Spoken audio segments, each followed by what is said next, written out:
Y agradecer a la doctora María de Lourdes Basurto Acevedo esta iniciativa. Hoy se celebra el Día de la Tiroides. El tema que voy a desarrollar tiene mucha trascendencia.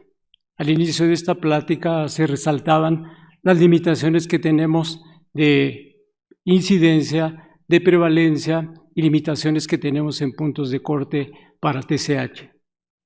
En el quehacer diario de la obstetricia, un problema importante es la prevención, el diagnóstico oportuno y el tratamiento adecuado del hipotiroidismo en el embarazo.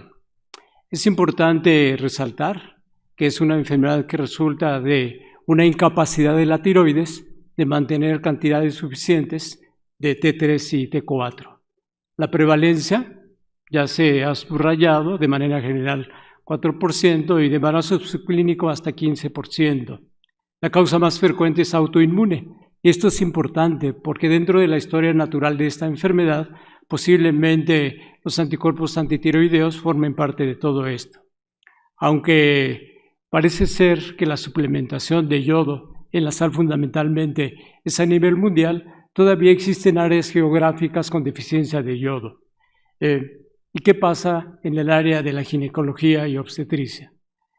Hay una asociación o puede ser causalidad o casualidad.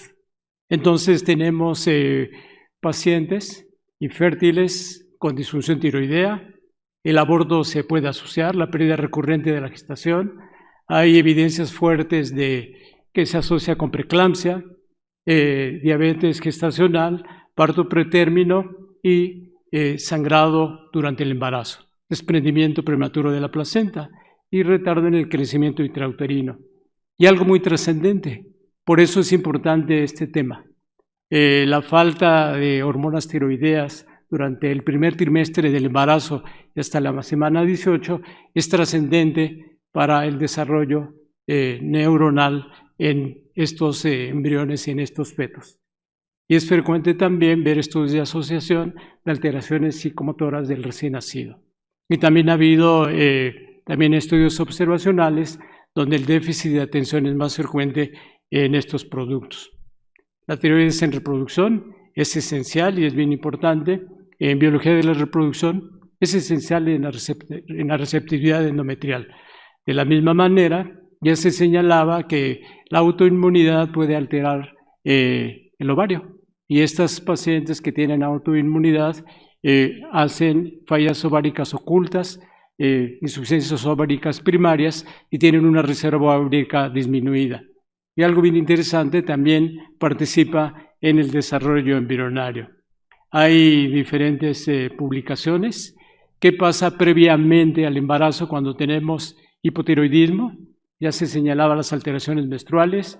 Se asocia con infertilidad, pero tenemos mujeres infértiles que se embarazan. De la misma manera, alteraciones metabólicas, sobrepeso, y también se ha visto una relación estrecha con el llamado antes síndrome ovario poliquístico y actualmente síndrome ovárico metabólico poliglandular. Y también este hipotiroidismo se asocia con estados de hipocoagulabilidad. En el embarazo, asociaciones muy fuertes: aborto, pérdida recurrente de la gestación, preeclampsia, hipertensión gestacional, parto pretérmino, hemorragia obstétrica y bajo peso al nacer. Y esto es bien importante porque estamos hablando de pacientes con descompensación, no controladas. Diferentes publicaciones. Esta diapositiva está muy cargada, es una diapositiva que ya tiene casi 9 años y es importante señalar la relación que existe de este descontrol tiroideo con hipotiroidismo manifiesto, hipotiroidismo subclínico. Bien importante, son series pequeñas, no hay diferencias cuando tenemos un buen control de estas pacientes en la vía de nacimiento, cesárea en este caso, también en la edad gestacional. Vean ustedes, hay una tendencia posiblemente mayor para pacientes con hipotiroidismo manifiesto, pero si hay un buen control, no hay diferencias significativas. De la misma manera, para el aborto esporádico, en este trabajo no se evaluó la pérdida repetida de la gestación y llama la atención esto para preeclampsia multifactorial. es mayor la prevalencia en pacientes con hipotiroidismo con un control deficiente, pero cuando hay un buen control parece que no hay una disminución que esperaríamos nosotros de manera ostensible. Y finalmente el peso al nacimiento. Entonces esta diapositiva, aunque son estudios con limitaciones metodológicas, nos hablan de que nosotros podemos con un buen control tiroideo, ya sea en subclínico o clínico, tener resultados obstétricos adecuados. También se hace correlaciones. Y vean ustedes en el panel del lado derecho qué pasa con las cifras de TSH, con la preeclampsia y la hipertensión gestacional. Estábamos hablando del Z-score, percentiles, y vean ustedes, a una mayor disminución de la TSH, una menor prevalencia de la preeclampsia. Y sucede algo muy parecido en la hipertensión gestacional. Y del otro lado, las cifras de T4 libre. Cuando se mantienen de manera adecuada, vean ustedes cómo se comporta esta prevalencia de la preeclampsia y de la misma manera de la hipertensión gestacional. Entonces, esto subraya la trascendencia de esta TSH y esta T4 libre. Y es trascendente porque si no existen puntos de corte para nuestra población y hay para otras poblaciones, durante el embarazo hay muchos cambios y muchos criterios, pues tenemos un problema de salud importante. Otro tipo de estudios, vean ustedes aquí, bien interesante, qué pasa con el hipotiroidismo y resultados reproductivos. Entonces, diferentes resultados, llama la atención la heterogeneidad de los estudios. De la misma manera, ¿qué pasa con la autoinmunidad durante el embarazo? Debemos actualmente de personalizar, descentralizar el diagnóstico en estas pacientes. Es bien importante, en la actualidad no existe ninguna recomendación de que debamos de hacer tamizaje universal durante el embarazo. Pero vean los resultados y muy posiblemente esta autoinmunidad tiroidea manifestada por un incremento de anticuerpos antiperoxidasa pudieran ser una justificación de una intervención temprana durante el embarazo. Quiero recalcar algunas características fisiológicas que suceden en el embarazo temprano. Hay un incremento de manera natural de 17-beta-estradiol. Esto va a hacer que se produzca más la globulina que transporta estas hormonas tiroideas. Va a haber una disminución de su aclaramiento renal y esto es importante.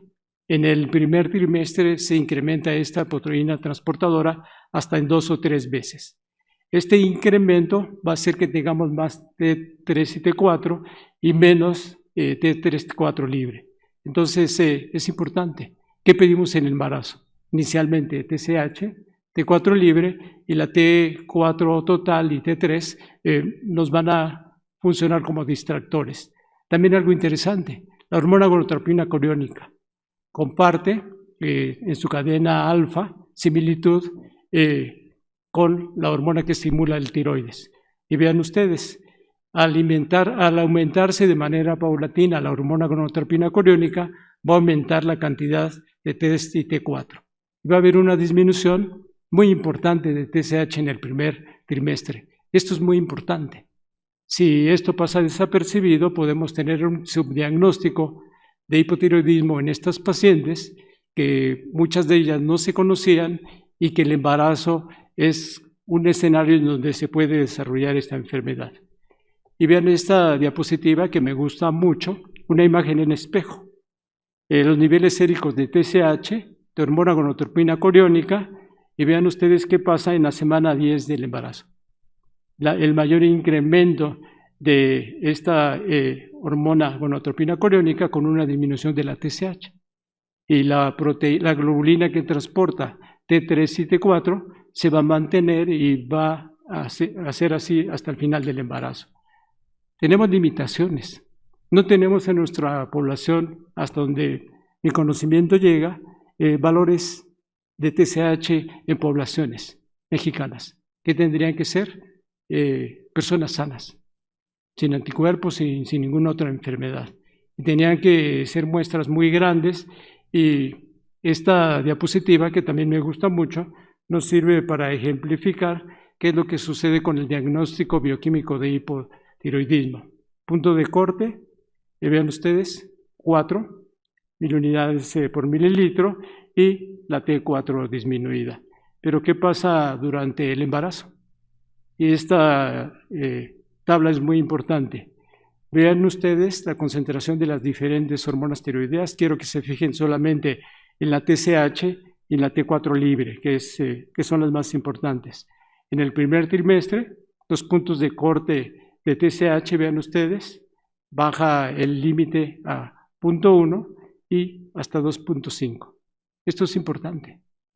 ¿Por qué es importante? Porque señalaba anteriormente la importancia de esta T3 y T4 en el desarrollo neuronal de estos embriones, estos fetos y, bien importantemente, en el riesgo mayor de complicaciones obstétricas. Vean ustedes qué pasa en el segundo y en el tercer trimestre. Y esto es fisiología básica endocrina de la tiroides. Entonces, ha habido diferentes consensos. Esta tabla se me hace muy ilustrativa y son las concentraciones de TSH en el primer trimestre de gestación. Si nosotros tuviéramos un punto de corte, vean ustedes, de 2.5, podemos tener hasta una prevalencia de 34.8 de disfunción tiroidea. Si este punto de corte está entre 2 y 4, 20.4%. Si es entre 4 y 5, 10.4%. Y si es mayor de 5, vean ustedes 5.7%. Y esto es trascendente. ¿Y por qué es trascendente? Independientemente de homogeneización diagnóstica, de los efectos que pudiera tener una intervención temprana en estas pacientes. Y todavía no nos ponemos de acuerdo. El manejo endocrino de la paciente embarazada es interdisciplinario. Entonces, en relación a prevalencias, vean este estudio, es un estudio en 350 mujeres, punto de corte es 4, y vean ustedes cuánto tenemos de hipertiroidismo manifiesto, 10.6%. Entonces sí es importante todo esto. ¿Por qué es trascendente? Vean ustedes qué sucede con estos puntos de corte. Hipertiroidismo manifiesto. Antes del embarazo, un porcentaje importante de pacientes ya las conocemos. Las metas terapéuticas, mantener esa TSH por debajo de 2.5. Y vean ustedes qué pasa con el hipotiroidismo subclínico. Puntos de corte entre 2.5 y 4, cuando hay anticuerpos antiperoxidasa positivos o no, y esta decisión que muchas veces nos cuesta. Y si vamos a las evidencias, son controvertidas, pero volvemos a lo mismo, centralizar una intervención en la paciente. ¿Qué quiere decir?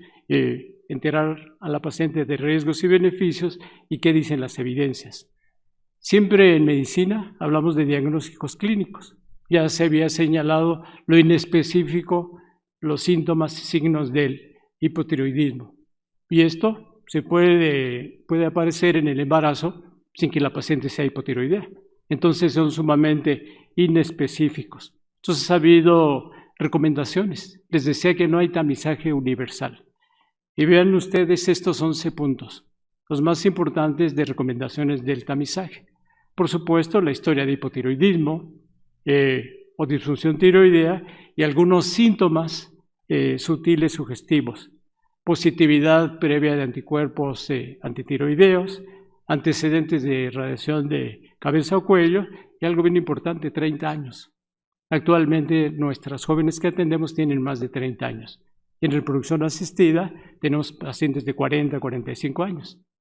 Enfermedades autoinmunes, también tenemos cada vez más pacientes en reproducción con lupus, tenemos pacientes también con sobrepeso, obesidad y algo interesante, antecedentes de parto pretérmino y óbito, el embarazo múltiple, la historia familiar de enfermedad tiroidea autoinmune y en esta recomendación obesidad mórbida. Desde mi punto de vista, yo creo que una paciente con obesidad que reúna algunos de estos requisitos es candidata a este tamizaje.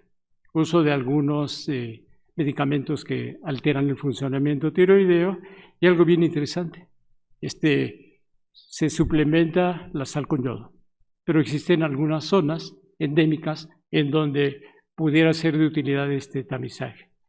Y el tamizaje siempre tiene que tener consecuencias. Entonces, no se puede generalizar. Embarazadas gestantes sanas, nosotros de rutina pedimos TSH en relación a los puntos de corte e intervenimos.